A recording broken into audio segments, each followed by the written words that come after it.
नमस्कार, आप देख रहे हैं वाराणसी लाइव और मैं हूं आपके साथ नेहा दुबे। वाराणसी लाइव में हम आपके लिए लेकर आए हैं महादेव की नगरी वाराणसी की विरासत को समेटे हर खबर, बनारस की वो खबरें जो बनी सुर्खियां। इस बुलेटिन में हम कोरोना संकट के बीच राजनीति से जुड़े, सामाजिक सरोकार से जुड़ी हर खबर से आपको कराएंगे रूबरू।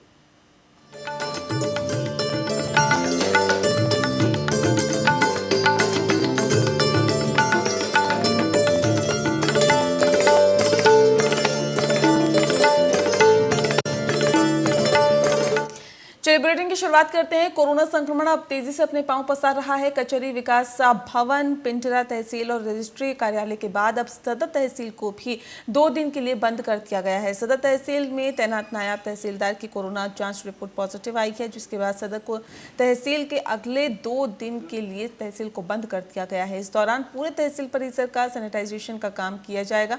सरकारी कार्यालयों में कोरोना के प्रकोप को देखते हुए लगातार बड़े पैमाने पर सैनिटाइजेशन अभियान चलाया जा रहा है। लोगों को मास्क और सोशल डिस्टेंसिंग के बारे में निर्देशित किया जा रहा है।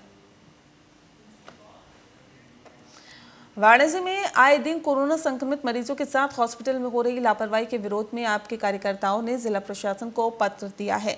आपको बता दें कि वाराणसी के अस्पतालों में कोरोना के मरीजों के इलाज में लगातार गंभीर लापरवाही हो रही है, जिसके वजह से अब लोगों को उचित इलाज नहीं मिल पा रहा है और उनको असमय अपनी जिंदगी से हाथ धोना पड़ रहा है। ताज़ा घटना प्रहलाद घाट निवासी अजय शुक्ला के संदर्भ में है और बीते शनिवार को उन्हें सांस लेने में परेशानी हुई थी, जिसकी वजह से उनके परिजन कबीर चौरा स्थित मंडलीय अस्पताल लेकर गए थे, जहां उन्हें जांच करके बताया जाता है कि ये कोरोना पॉजिटिव है और मरीज को दीनदयाल उपाध्याय अस्पताल के कोरोना सेंटर भेज दिया गया। मरीज को अस्थमा और शुगर की समस्या थी और ऐसे में उन्हें सांस लेने में बहुत ज़्यादा परेशानी हो रही थी, लेकिन कोरोना के जनरल वार्ड में उनको भर्ती कर दिया गया और वहां ऑक्सीजन की सप्लाई ठीक से नहीं हो रही थी।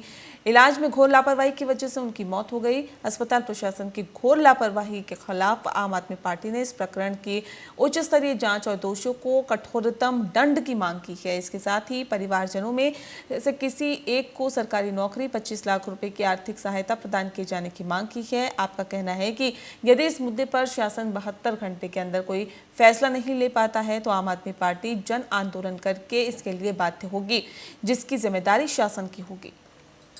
सौंपे क्या मांग रहे हैं? आज जो ज्ञापन हम लोगों ने सौंपा है, कोरोना वैश्विक महामारी कोरोना के संदर्भ में आज हम लोग मांग पत्र लिए हैं और ज्ञापन महामहिम राज्यपाल महोदय को भेजने आए हैं और हमने रिसीव करा दिया है। इस संदर्भ में हमारी मांग ये है कि कोरोना पेशेंट के साथ साथ अन्य तरह की बीमारियों के जो पीड़ित हमारे लोग हैं उनको उपयुक्त इलाज नहीं मिल रहा है। और एक उदाहरण हम देना चाहेंगे प्रहलाद घाट निवासी अजय शुक्ला जी की, जिन्हें उनके सांस लेने में और उन्हें शुगर की समस्या थी, उन्हें कबीर चौरा हॉस्पिटल में, मंडलीय हॉस्पिटल।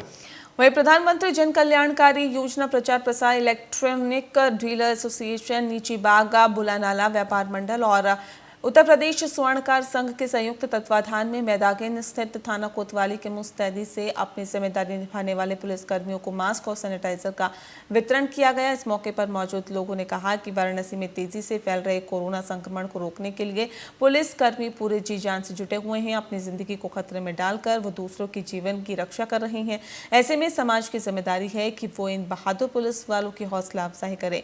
ऐसे जांबाज पुलिसकर्मी पूरी निष्ठा के साथ कोरोना की महामारी में अपने कर्तव्य को निभाते हुए लोगों में आत्मविश्वास का संचार पैदा करे रहेंगे।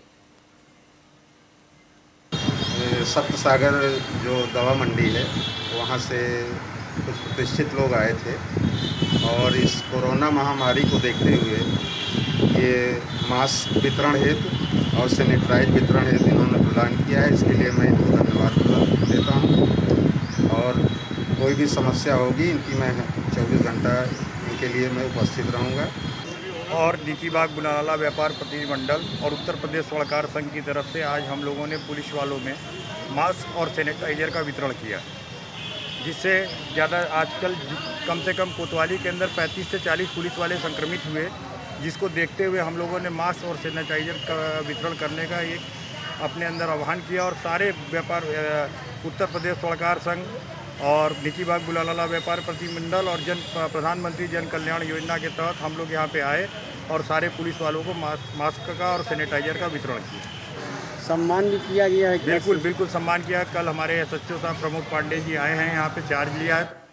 वहीं वाराणसी पुलिस विवादों के घेरे में है। आरोप है कि खेती किसानी से जुड़े मामूली विवाद में पुलिस ने अंतर्राष्ट्रीय जेवलिन थ्रोवर और कस्टम विभाग में डीएसपी पद पर तैनात सुमन यादव के भाई पर 3rd डिग्री का इस्तेमाल किया है। मामले की तूल पकड़ने के बाद अब एसपी ग्रामीण मार्तंड सिंह ने मामले की जांच के आदेश दे दिए हैं। इसके साथ ही एसपी ने उप निरीक्षक अतुल मिश्रा और सिपाही अंशुमान सिंह को तत्काल प्रभाव से लाइन हाजिर करने के आदेश भी दे दिए हैं। एसपी ग्रामीण ने कहा है कि जांच के बाद दोषी पाए जाने वाले पुलिसकर्मियों के खिलाफ कार्रवाई की जाएगी। जिले के बड़ा गांव थाना क्षेत्र के कोरमा गांव निवासी सुमन के भाई का खेती के दौरान किसी बात को लेकर अन्य किसान से विवाद हो गया था और विवाद के बाद मामला पुलिस तक पहुंचा। आरोप है कि पुलिस ने एक पक्ष को तो छोड़ दिया, लेकिन दूसरे पक्ष के किसान लक्ष्मीकांत यादव उर्फ गुड्डू यादव को लॉकअप में बंद कर उसकी पिटाई कर दी गई। लक्ष्मीकांत यादव उर्फ गुड्डू ने पुलिस पर आरोप लगाया कि उस पर 3rd डिग्री का इस्तेमाल किया गया। गुड्डू का एक भाई सेना में कर्नल पद पर भी तैनात है।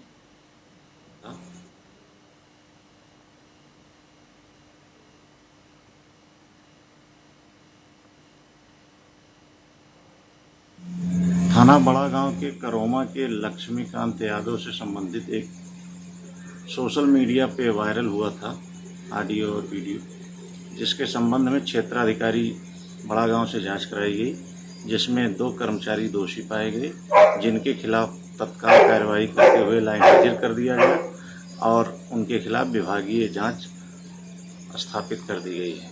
सर जो है डाड़ा हमारे और हमारे बगल वाले का डाड़ा जो है पतला सा डाड़ा था, ट्रैक्टर से जुताई कर रहे थे, कहीं कहीं टूट गया है सर। और हमसे ये लोग जिसका टूटा है डाड़ा जो है उसने कहा नहीं सर, जो है जाके डायरेक्ट पुलिस वाले से जैसे भी अपना सेटिंग बनाए हों सर, हमको जो है वहाँ बुलवाए। हम जब उन लोगों से कहने लगे सर जो जहाँ फूटा है बांध देंगे सर, डाड़ा पतला था, तो ये लोग जो है गाली गलौज हमको देने लगे। तो सर वाराणसी के थाना चेतगंज पांडुरीबा चौकी में मजिस्ट्रेट और नगर निगम की टीम के द्वारा अवैध निर्माण को हटाया गया। बिनियाबाग के अंधकार टोला में 8 साल से अवैध निर्माण था, जिससे वहां से मजिस्ट्रेट और नगर निगम की टीम और पुलिस बल के साथ उसे हटाया गया। इस दौरान एक महिला ने पड़ोसी महिला पर प्रशासन से मिलकर उसके मकान को तोड़वाने के आरोप भी लगाए। मसला ये है कि इनके घर की जो लेडीज़ हैं वो बीजेपी से अटैच है और वो अपनी दादागिरी दबंगई दिखा रही है हम लोगों के ऊपर कि इनका दरवाज़ा यहाँ से हटाया जाए, इनका दरवाज़ा यहाँ से हटाया जाए, इनका दरवाज़ा राइट साइड में किया जाए। और जो गुमती बाहर रखी हुई थी इससे उन लोगों को प्रॉब्लम हो रही थी। इनका दरवाज़ा जो हमारे फ्रंट के आगे जो इनका बैक में दरवाज़ा है उसको खुलने में इनको प्रॉब्लम हो रही, इनका ये रास्ता है। तो इनका मसला ये है कि आप गुमती इसको हटाइए यहाँ से। आज जो ध्वस्तीकरण हुआ है अंगार टोला में, ये जो आरोप हमारे ऊपर लगाया जा रहा है ये बिल्कुल गलत है। और जो आज ध्वस्तीकरण हुआ है ये नगर आयुक्त जी के ऑर्डर पर हुआ है और नगर आयुक्त जी बिल्कुल फाइल को देख समझ के ही ऑर्डर करके ध्वस्तीकरण के लिए ही इन्होंने ऑर्डर दिया और इसके अंदर बिल्कुल भी जो आरोप लगाया जा रहा है सत्ता का। वहीं वाराणसी जनपद की थाना पांडेपुर लालपुर अंतर्गत पहाड़िया क्षेत्र की संजय नगर कॉलोनी में वाराणसी पुलिस ने गैंगस्टर एक्ट की धारा के तहत कार्रवाई करते हुए गैंगस्टर एक्ट में निरुद्ध अभियुक्त संजय सिंह के घर कुर्की की कार्रवाई की। संजय नगर कॉलोनी निवासी संजय सिंह उर्फ पप्पू सिंह के घर के बाहर भारी पुलिस फोर्स के साथ सीओ अनिल कुमार पहुंचे और उन्होंने वहां पर जिलाधिकारी के आदेश के क्रम में कुर्की की कार्रवाई संपन्न की। वाराणसी के चांदपुर में केमिकल फैक्ट्री में आग लगने से सारा सामान जलकर खाक हो गया। खबरों के मुताबिक आग शॉर्ट सर्किट की वजह से लगी है। बताया जा रहा है कि मंडुआठी पुलिस और फायर ब्रिगेड की टीम मौके पर पहुंची और कड़ी मशक्कत के बाद दमकल विभाग के कर्मचारियों ने स्थानीय लोगों की मदद से आग पर काबू पाया। यहाँ पे अवैध रूप से केमिकल फैक्ट्री का संचालन कर रहे थे दशरथ केसरी निवासी भुल्लनपुर, और काफ़ी लोग हम काफ़ी बातों से हम लोग शिकायत कर रहे थे लेकिन कोई कार्रवाई नहीं हो रही थी। और हम लोग लगातार यहाँ पे लोग कई महिला और पुरुष यहाँ बीमार होकर चले गए और काफ़ी परेशानी हो रही है यहाँ लोगों को। हम एक आपसे रिक्वेस्ट करना चाहते हैं प्रशासन से कि प्रशासन इसके खिलाफ तो आपने तो देश और दुनिया के कई अनोखे कुंड, तालाब और कुओं के बारे में सुना होगा, लेकिन काशी में एक ऐसा कुआं है जिसके बारे में ऐसा कहा जाता है कि इसका रास्ता सीधे नागलोक और पाताल लोक को जाता है। यहाँ नाग कुआं पूरे साल बंद रहता है और सिर्फ नागपंचमी से एक हफ्ते पहले आम श्रद्धालुओं के लिए खोला जाता है। लेकिन इस साल कोरोना महामारी के चलते नागपंचमी के दिन भी मंदिर परिसर को आम लोगों के लिए बंद रखा गया है। कथाओं के अनुसार सबसे पहले जब भगवान शिव काशी आए थे तो नागों के राजा यही विराजमान थे और शिव जी ने उनसे मुलाकात की थी। उस समय से ये कुआं बिल के रूप में ही था और जो आगे चल के कूप में परिवर्तित हो गया। ऐसा कहा जाता है कि नाग कुआं काशी विश्वनाथ मंदिर से भी काफ़ी प्राचीन है और ये कुआं 70 फुट गहरा है और इसमें 5 अलग अलग तल है। कहा जाता है कि आम लोग सिर्फ एक ही तल देख पाते हैं। इस वर्ष जो वैश्विक महामारी चल रही है कोरोना, इसके तहत केंद्र सरकार और राज्य सरकार से जो भी दिशा निर्देश जारी हुए हैं तो हम उस दिशा निर्देश का पालन करते हुए इस वर्ष नागकूप यात्रा, नाग कुआं मंदिर की जो पूजन है, जो नाग पंचमी के दिन भव्य मेला का आयोजन लगता है, यह सब मेला आयोजन स्थगित करते हैं।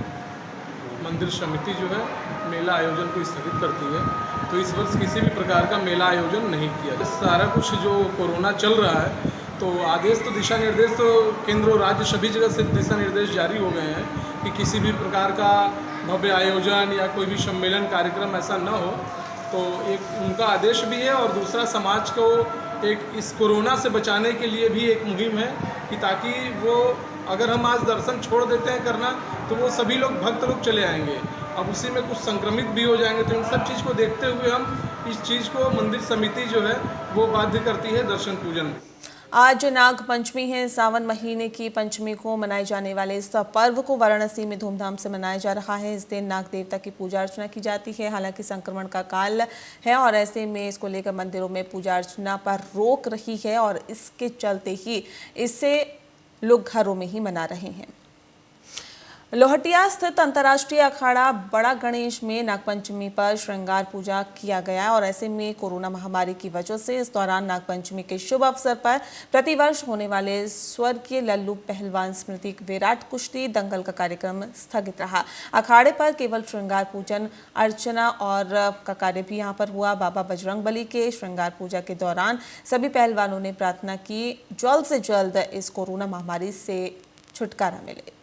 ये बड़ा गणेश अखाड़े में जो है अंतर्राष्ट्रीय बड़ा गणेश अखाड़े में कुश्तियाँ हो रही हैं, जिसमें जो है अंतर्राष्ट्रीय पहलवान नरेश पहलवान और कुश्ती करा रहे हैं, रेफरी का कार्य कर रहे हैं।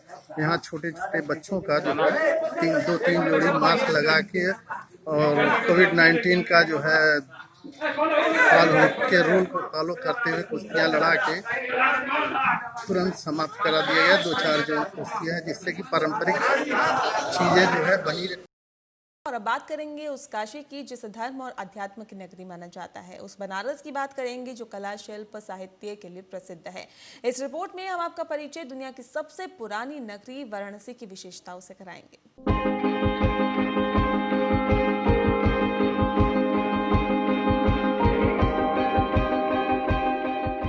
हिंदू धर्म, संस्कृति और सभ्यता के केंद्र के रूप में काशी यानी वाराणसी का विशेष महत्व है। बनारस के कई विशेषताएं इसे भारत की सांस्कृतिक राजधानी बनाती हैं। पौराणिक कथाओं में अलग अलग नामों से प्रसिद्ध काशी विश्व की प्राचीनतम नगरी है।